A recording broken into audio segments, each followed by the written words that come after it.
Hi everybody, I'm Latrina Patrick. Welcome to day 5 of our 90-day grant writing tutorial. I've covered a lot of ground this week with some basic information to get us started. We've talked about what a grant is, we've talked about who's eligible to apply, what is a 501c3, and yesterday we talked about the funding announcement and how important that is in your ability to write a successful grant. I want to pick up today where we left off with the federal grants and talk a little bit more about the website that is necessary for applicants to go to in order to register their organization to apply for federal grants. And that website is grants.gov. Grants.gov was formed in order to be a place where applicants can go find grants and also to apply for grants. And once you've successfully applied for a grant, you can go back to the site and actually track the grant.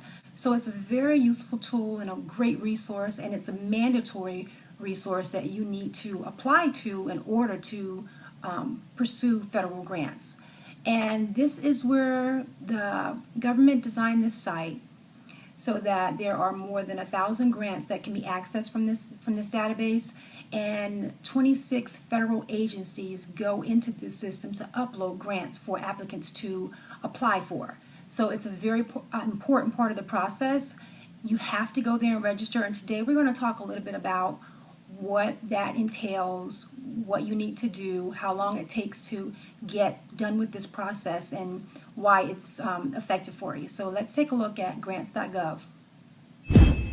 As you're preparing to start the registration process for grants.gov, it's important to note that registration takes approximately 3 to 5 business days, but I encourage you to allow 4 weeks to complete all steps.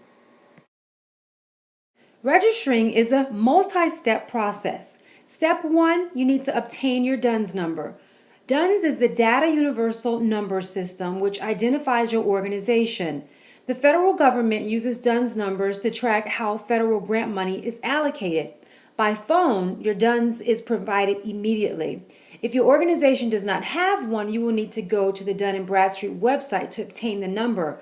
The web form request takes 1 to 2 business days. Step 2, register with SAM, which is the System for Award Management.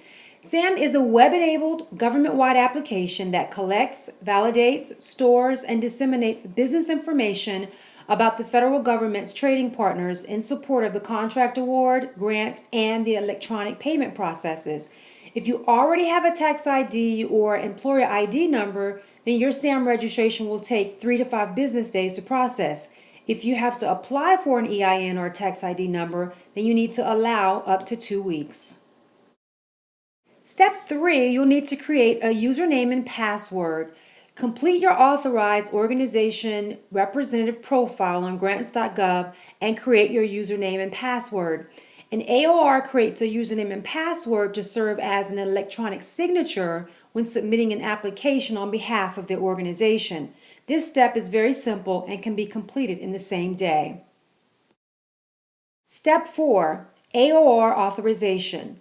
The e-business point of contact at your organization must log in to grants.gov to confirm you as an AOR.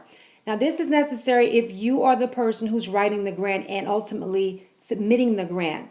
If it's not you, then whoever is going to be writing that grant needs to be listed as an AOR.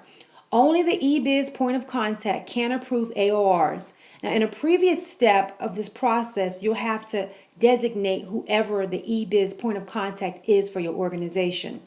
This allows your organization to authorize specific staff members to submit grants. This step can be completed in the same day. Step 5, track AOR status.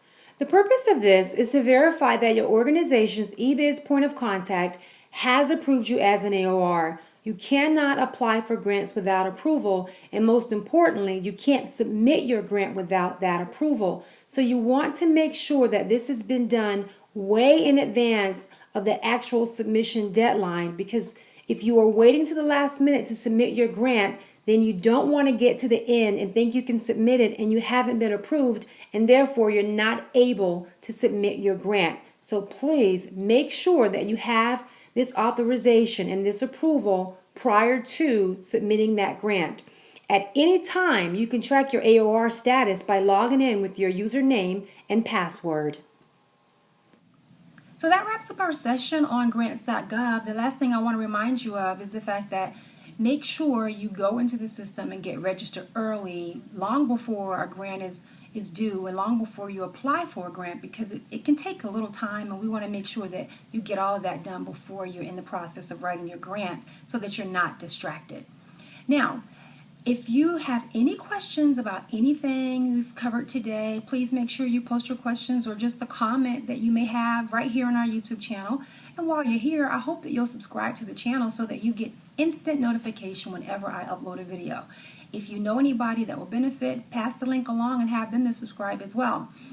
Another thing is we will be sending out weekly updates throughout this process every Monday to tell you what's coming up that week. But in order for you to do that, I need you to go over to my website at www.greatervisionconsulting.com and subscribe for my email updates. That way I can send you these notices every week and you'll know in advance what's coming up, and you can make sure you plug into something that you definitely don't want to miss.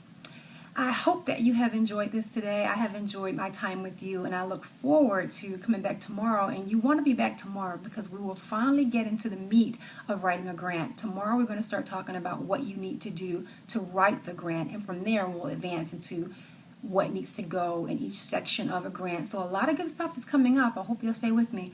Look forward to seeing you tomorrow. Bye.